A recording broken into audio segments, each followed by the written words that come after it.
আল্লাহ বলছে প্রথম 3.5 শুধু আমি আল্লাহর জন্য, পরের 3.5 আমার বান্দার দোয়া, যেটা আমি তাকে দেব, আমি তাকে দেব।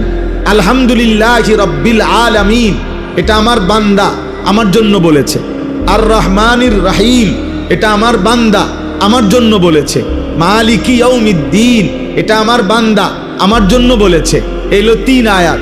ইয়াকা না'বুদু, এই অর্ধেক, এটা আমার বান্দা আমার জন্য বলেছে। আল্লাহ বলেন আমারটা আমি নিলাম বান্দার পক্ষ থেকে, ও আমার প্রশংসা করছে, ও আমারে যা বলার বলছে।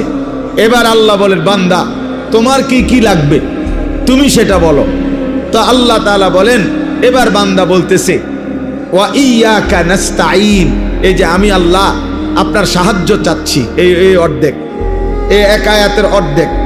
এরপরে ইহদিনাস সিরাতাল মুস্তাকিম, আমি সরল সঠিক সিরাতে মুস্তাকিম, হেদায়েতের রাস্তা, জান্নাতের রাস্তা, সফলতার রাস্তা চাচ্ছি, এই একটা আয়াত। সিরাতাল্লাযীনা আনআমতা আলাইহিম, আপনার যুগে যুগে আদম আলাইহিস সালাম থেকে নিয়ে আল্লাহ আমি পর্যন্ত আমার আগে আপনি যাদেরকে সঠিক পথ দেখাইছেন, নিয়ামত দিয়েছেন, জান্নাতের রাস্তা দেখাইছেন, এমন কোন নেক বান্দার রাস্তা আমাকেও দেখায়া দেন, আমাকেও দেখিয়ে দেন। এই হলো দ্বিতীয় আয়াত। তৃতীয় গায়রিল মাগদুবি আলাইহিম ওয়ালাদ-দাল্লিন, এই তৃতীয় আয়াত। আল্লাহ আপনি যাদের উপরে রাগ করেছেন, আপনার গজব যাদের উপরে, এমন নাফরমানের রাস্তায় আমারে নিয়েন না। ওয়ালাদ-দাল্লিন, আল্লাহ যারা পথভ্রষ্ট, আপনার পথ পায় নাই, আখেরাতের পথ পায় নাই, দুনিয়া তো ভোগ করে কিন্তু না আপনাকে চিনে, না আখেরাত চিনে, না জান্নাত চিনে, না জাহান্নামকে ভয় করে, এমন জীবন, এমন পথভ্রষ্ট নাফরমান, হ্যাঁ, এদের রাস্তায় আমারে দিয়েন না। এই হলো 3টা আয়াত। আর হইলো ওয়া ইয়াকা নাস্তাঈন অর্ধেক, তো কত হইলো? 3.5। আগে কদ্দুর? 3.5। এই 3.5 বান্দা নিজের জন্য, আমার জন্য আমি আল্লাহ চাইছি।